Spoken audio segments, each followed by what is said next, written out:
അവരുടെ ഇടയിൽ രാജീവ് വ്യത്യസ്തമാണ്. രാജീവ് ആ ഫസ്റ്റ് ജനറേഷൻ പൊളിറ്റിക്സ് അയാൾക്ക് ഉണ്ടാക്കേണ്ട ആവശ്യമില്ല. വിജയ് പറഞ്ഞ പോലെ നിങ്ങൾക്കറിയാം, എനിക്ക് ഉണ്ടാക്കേണ്ട ആവശ്യമില്ലെന്ന് വിജയ് പറഞ്ഞിട്ടുണ്ട്. ആ ബി ജെ പി ഓൾറെഡി ഉള്ള പ്രശ്നങ്ങളൊക്കെ ബി ജെ പിയിൽ ഉണ്ട്.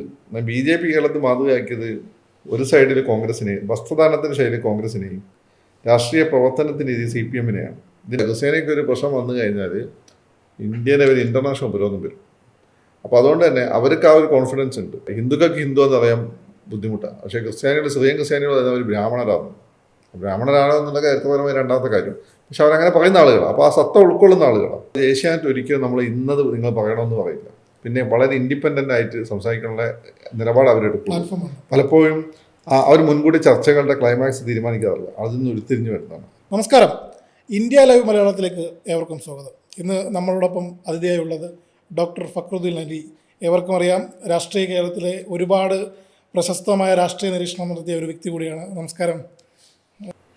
ബി ജെ പി ഈ കേരളത്തിലേക്ക് വരുമ്പോൾ നമുക്ക് ഒരു ഇലക്ഷൻ കഴിഞ്ഞിരിക്കുന്ന സാഹചര്യത്തിൽ ഇപ്പോൾ രണ്ട് മാസം പിന്നിടുന്നു. ഇപ്പോൾ ബി ജെ പിയുടെ സംസ്ഥാന അധ്യക്ഷൻ രാജീവ് ചന്ദ്രശേഖർ ഉൾപ്പെടെയുള്ളവർ ഈ നിയമസഭയിലേക്ക് എത്തുന്നു. അപ്പോൾ ഒരു പൊളിറ്റിക്കൽ പെർഫോമൻസിൻ്റെ വേദിയാക്കി മാറ്റാൻ ഈ സംസ്ഥാന അധ്യക്ഷൻ രാജീവ് ചന്ദ്രശേഖറിന് സാധിച്ചിട്ടുണ്ടെന്നൊരു വിലയിരുത്തലുണ്ടോ? രാജീവ് ഇതുവരെ നിങ്ങൾ കണ്ട പോലെ രാഷ്ട്രീയക്കാരനല്ല. അയാൾ ഈ ഫസ്റ്റ് ജനറേഷൻ പൊളിറ്റീഷ്യൻസ് എല്ലാ പാർട്ടിക്കാരും സോഷ്യലിസ്റ്റുകളായിരിക്കും. അതായത് ഉണ്ട് മടുത്ത കുടുംബങ്ങളിൽ നിന്ന് വന്നിട്ടുള്ള നാട്ടുകാർക്ക് എന്തെങ്കിലും ചെയ്യണമെന്ന് ആഗ്രഹിക്കുന്നത് EMSനെ പോലെയുള്ള ആർ ശങ്കരനെ പോലെയുള്ള കെ കരുണാകരനെ പോലെയുള്ള ആളുകളായിരിക്കും. കെ കരുണാകരൻ ഞാൻ പറയുന്നത് നിങ്ങൾ താരതമ്യം അടുത്ത ഒരാളെന്ന് ചെയ്തു. പക്ഷേ ഇപ്പോഴത്തെ ആളുകൾ വെച്ചാൽ കെ കരുണാകരനൊക്കെ ജം അപ്പോൾ അവർക്കൊന്നും അങ്ങനെ ഒന്നും ഉണ്ടാക്കണമെന്നില്ലേ. കരുണാകരൻ പേർനസി സാഹം കൂടി വിചാരിച്ചു കഴിഞ്ഞാൽ കേരളം മൊത്തം വിലക്കെടുക്കുന്നത്. അവർ രണ്ടുപേരും ചെയ്തിട്ടില്ല, മനസ്സിലായോ? ഒരുപാട് ഇതപ്പോൾ രണ്ടുപേരും കേട്ടിട്ടുണ്ട്. അപ്പം അത് കഴിഞ്ഞിട്ട് പിന്നെ വരുന്ന ആരാ? പിന്നെ വരുന്ന ക്യാപിറ്റലിസ്റ്റുകളാണ് എന്തെങ്കിലുമൊക്കെ ഉണ്ടാക്കണത്. മൂന്നാമത്തെ ജനറേഷൻ വരെ പ്ലൻഡേഴ്സ് ആണ്, ഗ്രാബേഴ്സ് ആണ് ഒക്കെ പിടിച്ചെടുക്കാൻ ആഗ്രഹിക്കുന്ന കള്ളന്മാരും കൊള്ളക്കാരും. അപ്പോൾ അവരുടെ ഇടയിൽ രാജീവ് വ്യത്യസ്തമാണ്. രാജീവ് ആ ഫസ്റ്റ് ജനറേഷൻ പൊളിറ്റിക്സ് അയാൾക്ക് ഉണ്ടാക്കേണ്ട ആവശ്യമില്ല. വിജയ് പറഞ്ഞ പോലെ നിങ്ങൾക്കറിയാം, എനിക്ക് ഉണ്ടാക്കേണ്ട ആവശ്യമില്ലെന്ന് വിജയ് പറഞ്ഞിട്ടുണ്ട്. അങ്ങനെ ഒരു അദ്ദേഹത്തിൻ്റെ പിച്ചിങ് സ്റ്റൈൽ കേരളത്തിൽ മറ്റൊരു രീതിയിലല്ലായിരുന്നു. അതിന് കേരളത്തിൻ്റെ ഒരു പൊളിറ്റിക്കൽ സ്റ്റൈലിനെ അഡാപ്റ്റ് ചെയ്യാൻ അദ്ദേഹത്തിന് പെട്ടെന്ന് സാധിച്ചു. അത് നിങ്ങൾ ഒരിക്കലും ഒരു പൊളിറ്റിക്കൽ സ്റ്റൈലിനെ ഒരു യുഗത്തെ മാറ്റിമറിക്കുന്ന ഒരാൾ നിങ്ങൾ അഡാപ്റ്റ് ചെയ്യല്ല, നിങ്ങളെ കൊണ്ട് അയാൾ അഡാപ്റ്റ് ചെയ്യും. നാരായണഗുരു ആദ്യം ഈഴവരിവിടുന്ന് പോന്തള്ളിയായിരുന്നില്ലേ. പിന്നെ ഡോക്ടർ പൽപ്പില്ല തിരിച്ചു കൊണ്ടുവന്ന് ഇത്രയും വലിയ ആളാക്കിയത്. ശങ്കരൻ നിങ്ങളോട് നാട്ടി ഓടിച്ചതല്ലേ. മുഹമ്മദ് നബീനെ നിങ്ങൾ മക്കയിൽ നിന്ന് മദീനയിൽ കാട്ടി ഓടിച്ചതല്ലേ. ജീസസിനെ നിങ്ങൾ കുരിശുത്താതിരുന്നു. അവസാനം എന്താ പോയിച്ചു? ഇത്രയേ ഉള്ളൂ. ഒരു യുഗത്തിന് മാറ്റം വരുത്തുന്നവൻ എപ്പോഴും ആദ്യം അവൻ തിരസ്കരിക്കപ്പെടും, പിന്നെ അവൻ അംഗീകരിക്കപ്പെടും. എനിക്കൊന്ന് പുതിയ ജനറേഷന് രാജീവിന് എളുപ്പം മനസ്സിലാവും. ഈ പഴയ നമ്മളെപ്പോലുള്ള ഈ എന്താണ് ഓഞ്ഞവന്മാർക്കാണ് കുറച്ചുകൂടി കണക്ട് ആവും. സ്ത്രീകൾക്ക് കുറച്ചുകൂടി കണക്ട് ആവും. അവർക്ക് ഈ ആക്രോശം വിളിച്ച് നടക്കുന്നതൊന്നും അവർക്ക് ഇഷ്ടമില്ല. അതിന് കാര്യമില്ല. അല്ലെ നിങ്ങളങ്ങനെ നടന്ന് ഇവിടെ BJP നിങ്ങൾ എന്തുണ്ടായി കൊടുത്തത്? രാജേട്ടൻ സ്വന്തം കൈവിൽ ജയിച്ചു. സുരേഷ് ഗോപി മോഡിയും കൂടി കഷ്ടപ്പെട്ടുകൊണ്ട് തൃശ്ശൂർ കിട്ടി. നിങ്ങൾ ഇവിടെ എന്തുണ്ടായി? ഒരു മാറ്റം ഉണ്ടായി. ഒരു മാറ്റം വന്നില്ല. അയാളെ റിസൾട്ട് ഉണ്ടാക്കുന്നില്ല. അയാളെ തിരുവനന്തപുരം പിടിച്ചെന്നില്ലേ, 3 നിയമസഭാ സീറ്റ് പിടിച്ചില്ലേ. അത് അംഗീകാരത്തിന്റെ ഒരു സൂചനയാണ്. അതായത് മൈൽഡായിട്ട് കാര്യങ്ങൾ പിച്ച് ചെയ്യുക. അയാളെ നിങ്ങൾക്ക് വിശ്വസിക്കാം. മാത്രമല്ല മാറുന്ന കേരളത്തിന് സെൻസിബിലിറ്റി തൊട്ടറിയാൻ അയാൾക്ക് പറ്റുന്നുണ്ട്. പിന്നെ അയാൾക്കെതിരെ നിങ്ങളെന്താ ആരോപണം കൊണ്ടുവന്ന ഫണ്ട് അയാളുടെ അടുത്തേക്ക് സുരേഷ്, അയാളുടെ പാർത്ഥസാരഥിയാണ് സുരേഷിനെതിരെ നിങ്ങളെന്താ കൊണ്ടുവന്നത്? എന്താ ഫണ്ട് വെട്ടിച്ചു? എന്തായി? ഒന്നും കാണുന്നില്ലല്ലോ. അതായത് 2 ടൈപ്പ് ഓഫ്, ഇപ്പോൾ നേരത്തെ ചേട്ടൻ പറഞ്ഞതുപോലെ പഴയ ആൾക്കാർക്ക് കുറച്ച് ഡൈജസ്റ്റ് ആകാൻ പറ്റും. പുതിയ ആൾക്കാർ കൂടുതൽ ഇദ്ദേഹത്തിലേക്ക് പിച്ചിൻ ചെയ്തു. അതിന് ഒരു വ്യത്യസ്തമായൊരു തലമുണ്ട്. അപ്പോൾ നിയമസഭയിൽ ഇപ്പോൾ കഴിഞ്ഞ ആഴ്ച മനോരമയുടെ കോമഡി ഇപ്പോൾ സോഷ്യൽ മീഡിയയിൽ കണ്ടിരുന്ന ഒരാളിവിടെ ഉണ്ടായിരുന്നെങ്കിൽ ലുഡോ കളിക്കായിരുന്നു എന്ന് പറഞ്ഞിട്ട് ഒരു കോമഡി ഇങ്ങനെ സോഷ്യൽ മീഡിയയിലൊക്കെ ഇറങ്ങി കിടക്കുന്നുണ്ട്.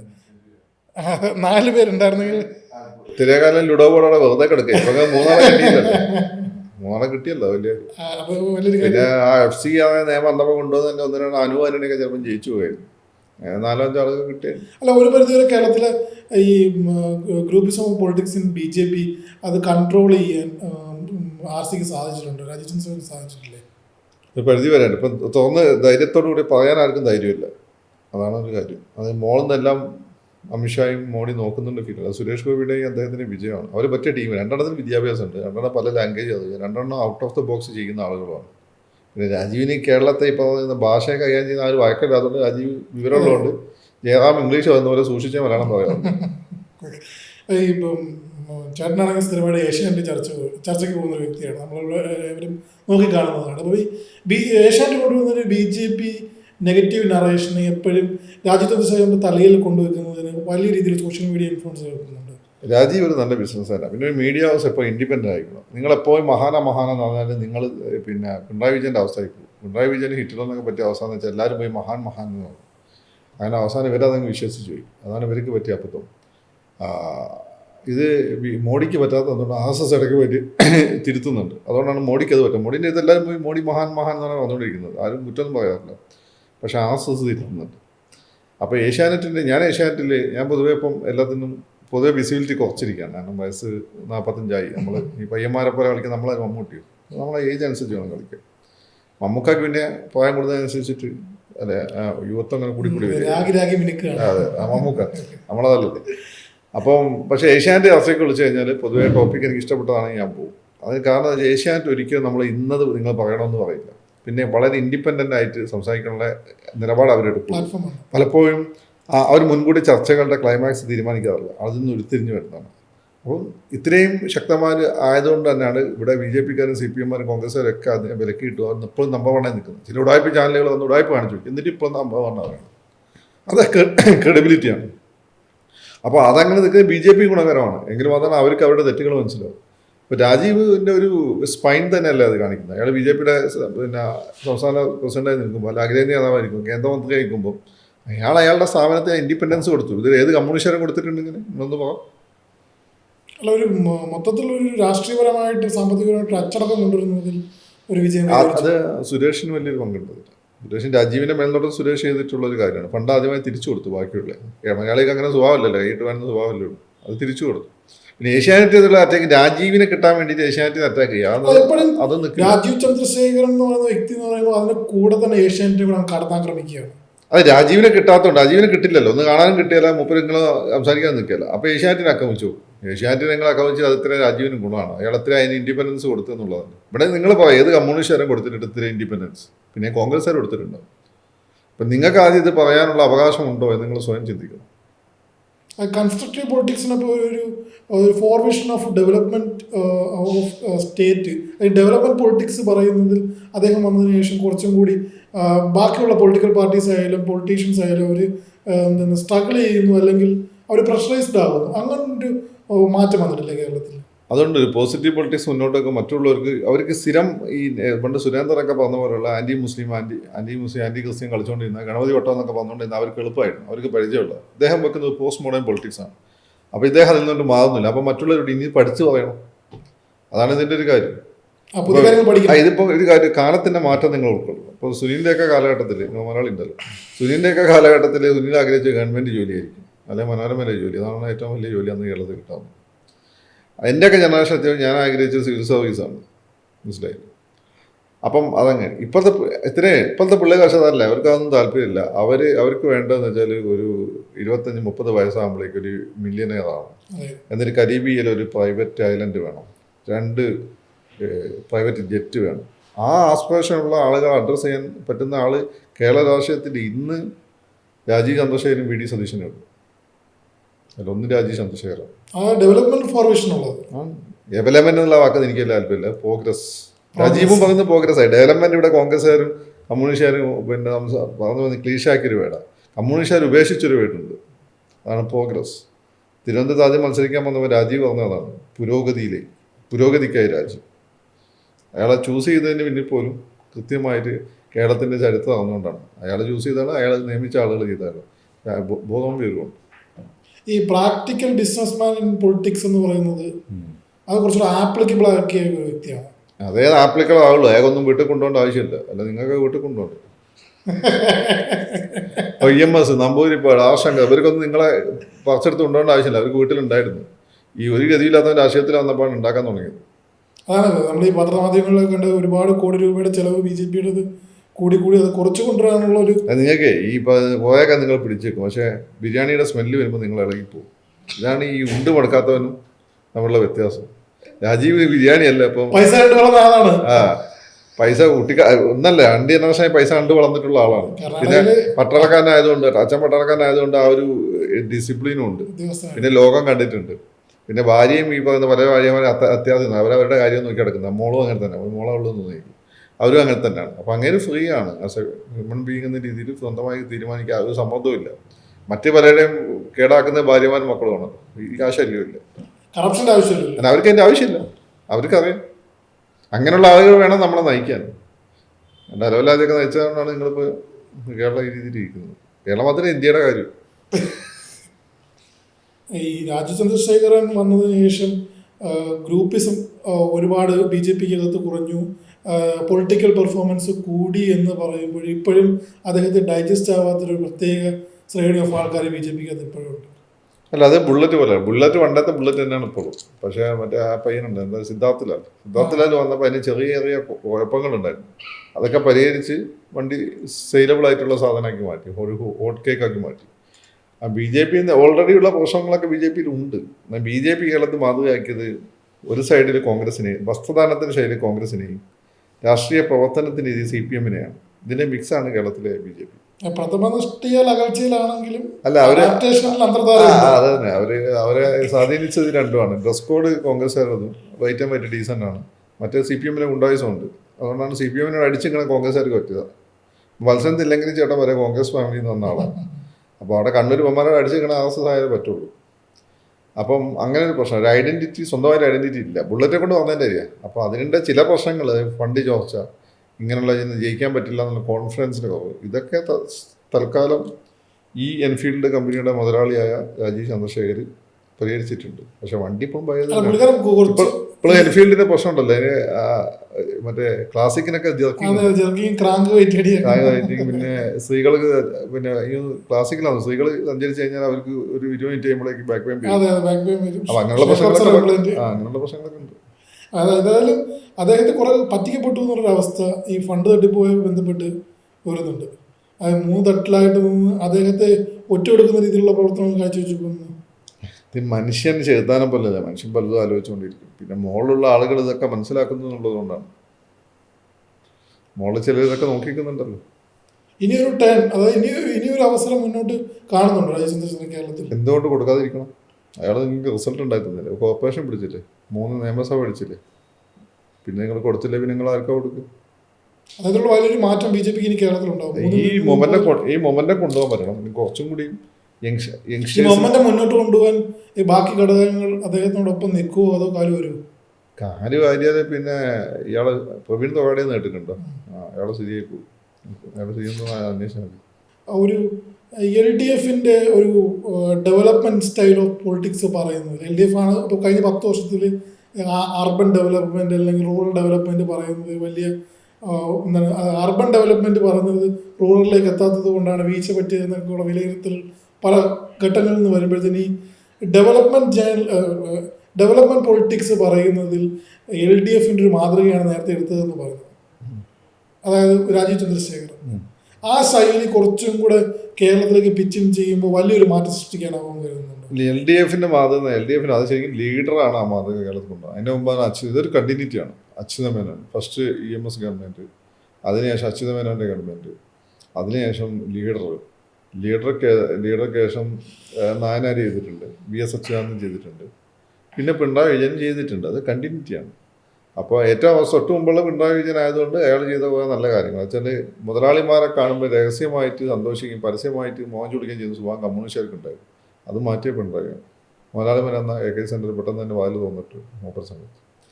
അപ്പോൾ അത് മുതലാളിമാർ വന്നാലല്ലേ ഇൻവെസ്റ്റ്മെൻറ്റ് ഉണ്ടാവുള്ളൂ.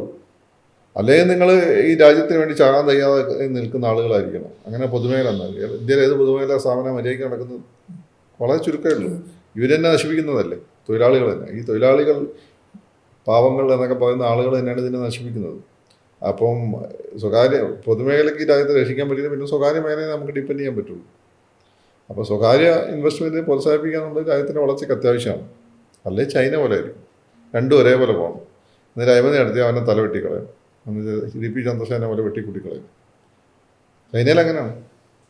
പാർട്ടീനെ അല്ല, DPന് ചെയ്തത് ശരിയാണെന്നല്ല ഞാൻ പറഞ്ഞത്. അത് അവരുടെ കമ്മ്യൂണിസ്റ്റ് രീതിയാണ്. അവിടെ ചൈനയിൽ മാതിരി കേരളത്തിലേക്ക് പൊതുമേഖലാ സാധനങ്ങൾ കൊണ്ടുവന്ന പോലെ ചൈനയിൽ ചെയ്ത് കഴിഞ്ഞാൽ TPയുടെ സ്ഥിതിയായിപ്പോയി. ഈ രാജീവ് ചന്ദ്രശേഖർ വന്നതിന് ശേഷം നേരത്തെ ഉണ്ടായിരുന്ന താഴെത്തട്ടിലൊരു പ്രവർത്തകർ, താഴെത്തട്ടിൽ പ്രവർത്തിക്കാൻ ആൾക്കാർ വളരെയധികം ഇപ്പോൾ കുറവ് അനുഭവപ്പെടുന്ന ഒരു സാഹചര്യമാണുള്ളത്. അപ്പം ഇനി ഇതിലുള്ള ബി ജെ പിയിലുള്ള ഒരു ശൈലി മാറ്റം ഇപ്പോൾ പറയുന്നുണ്ട്. ബി ജെ പി ഒരു വർഗീയ പാർട്ടി, വർഗീയത പറയുന്നു, അല്ലെങ്കിൽ ഹിന്ദുത്വ ആയിട്ടുള്ള പൊളിറ്റിക്സ് പറയുന്നു. അതിൽ നിന്ന് വേറൊരു ശൈലിയായിരിക്കും അദ്ദേഹം ഇനിയിപ്പം കേരളത്തിൽ ഇംപ്ലിമെന്റ് ചെയ്യാൻ പോകുന്നത്. കേരളത്തിൽ അതല്ല, all India B J P അവരുടെ ശൈലി തന്നെ പോകുന്നത്. ബി ജെ പി RSSകാർ ഈ വർഗീയത പറഞ്ഞതെന്ന് വെച്ചാൽ അവർ ഹിന്ദുക്കളെ യോജിപ്പിക്കാൻ വേണ്ടിയിട്ട് ഈ നമ്മളെ മുസ്ലിങ്ങളെയും ക്രിസ്ത്യാനികളെ പോലെ നല്ല ഹിന്ദുക്കളെ കാര്യം അവർ നായന് കീഴുന്നത് കിട്ടിയ ചാൻസിന് അടിക്കുന്ന ടീമാണ്. അവരെ യോജിപ്പിക്കുന്നത് പൊതുശത്രു വേണം. ആ പൊതുശത്രുവിൻ്റെ തൽക്കാലം മുസ്ലിമിനെയും ക്രിസ്ത്യാനിനെയും വെച്ചു കൊടുത്തു. അത് അവർക്ക് കൺസോൾട്ടേറ്റ് ചെയ്യാൻ വേണ്ടി ഇപ്പോൾ അവർ കൺസോൾട്ടേറ്റ് ചെയ്തു. ഈ മുസ്ലിംസിനെയും ക്രിസ്ത്യാനിനെയും ഒഴിവാക്കിക്കൊണ്ട് ഇന്ത്യക്ക് മുന്നോട്ട് പോകാൻ പറ്റില്ല. ഏതാണ്ട് 18 കോടിയോളം മുസ്ലിംസ്, ഏതാണ്ട് അടുത്തിടെ ആരോന്ന് പറഞ്ഞതനുസരിച്ച് ആരെന്ന് പുതിയ ശരിക്കും സെൻസസ് എടുത്ത് ക്രിസ്ത്യൻസിന് എണ്ണം കൂടിയൊക്കെ 8 കോടീൻ്റെ അടുത്ത് അത് ക്രിസ്ത്യാനി ഉണ്ട് ഇവിടെ. അപ്പോൾ നമ്മൾ ഒരു കോടി മറ്റേ സെൻസസ് നോക്കിയാൽ കിട്ടുള്ളൂ. പക്ഷേ ക്രിപ്റ്റോ ക്രിസ്ത്യൻസ് എന്ന വിഭാഗമുണ്ട്. പേര് ചിലപ്പം സുഭാഷ് എന്നൊക്കെ ആയിരിക്കും, അല്ലെങ്കിൽ ശങ്കരൻ എന്നൊക്കെ ആയിരിക്കും. പക്ഷേ സ്കൂൾ സർട്ടിഫിക്കറ്റിൽ ക്രിസ്ത്യാനി ആയിരിക്കും.